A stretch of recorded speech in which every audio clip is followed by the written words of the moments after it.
Are के news Hisar में आपका स्वागत है। आज हम आपसे मुखातिब हो रहे हैं।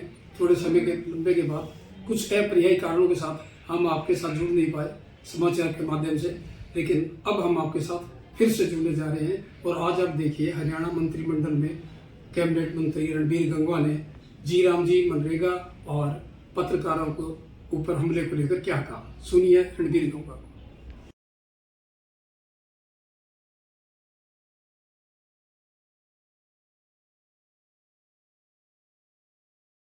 ऐसे सुझाव जो लोगों ने दिए उसको शामिल करने का काम किया। उनके नाम भी बाकायदा से माननीय नायब सैनी जी, माननीय मुख्यमंत्री है, वो उनके पास भी क्लाक भी है।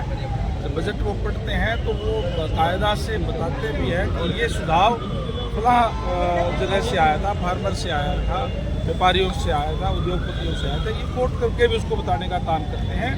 और आज यही कारण है कि आज जो लोगों सरकार, भारतीय जनता पार्टी की सरकार है, लोगों के लिए है, लोगों के द्वारा है, लोगों के हित के लिए है, इसलिए लोगों के सुझाव उसके अंदर शामिल किए जाते हैं। जहाँ तक आपने जी राम जी की बात कही, ये जो जी राम जी या मनरेगा ये आज से नहीं है, 20 साल पहले मनरेगा बनी थी। उससे पहले क्योंकि मैंने तो मेरा राजनीतिक कैरियर जो है पंचायती राज शुरू किया। जब मैं जिला परिषद का मेंबर था तो ये SGRY होती, उससे पहले जवाहर रोजगार योजना होती थी। पहली बार नहीं, अनेक बार इसके नाम बदले गए हैं। और कोई भी चीज़ होती है उसके अंदर सुधार करने के लिए, जब जो खासकर जो मनरेगा है, मनरेगा के अंदर बहुत ज़्यादा लीकेज थी, जिससे घपले और घोटाले होते थे। माननीय हमारे कृषि मंत्री हैं शिवराज पाटिल जी, केंद्रीय कृषि मंत्री, पंजाब में भी से गए थे। लोगों ने शिकायत की कि हमें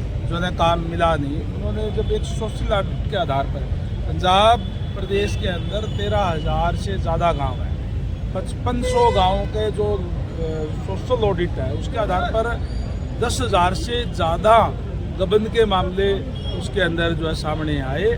तो इन चीज़ों को रोकने के लिए केवल मनरेगा के अंदर खड्डा खोद दिया, उसको पाट दिया, बस ये था।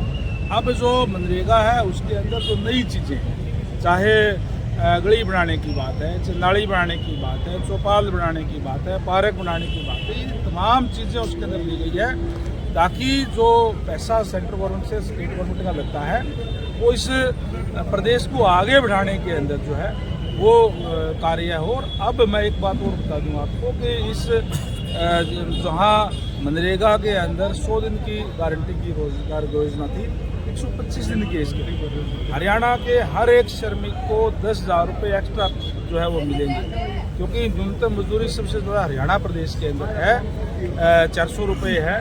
तो अब 50,000 की गारंटी हर एक श्रमिक को ये कानून जो है वो देता है। इसमें सुधार करने के लिए सरकार ये है कि सरकार हमारी श्रमिकों के लिए, ये श्रमिक जो है इस देश को आगे बढ़ाने में उनका अहम योगदान है। कड़ाके की ठंड के अंदर भी काम करते हैं, तपती हुई दोपहरी के अंदर भी वो कार्य करते हैं, उनके हित के लिए कदम उठाने का काम किया। सर, पंजाब केसरी के ऊपर जो है वो सरकार के समक्ष लोगों के मुद्दे रखने का काम करता है और सरकार की कमियों को उजागर करने का काम करता है। सरकार उस पर कार्य करती है और आम आदमी पार्टी की सरकार की जब कमियां उजागर करने का काम किया तो उन्होंने ये प्रजातंत्र के चौथे स्तंभ पर हमला है।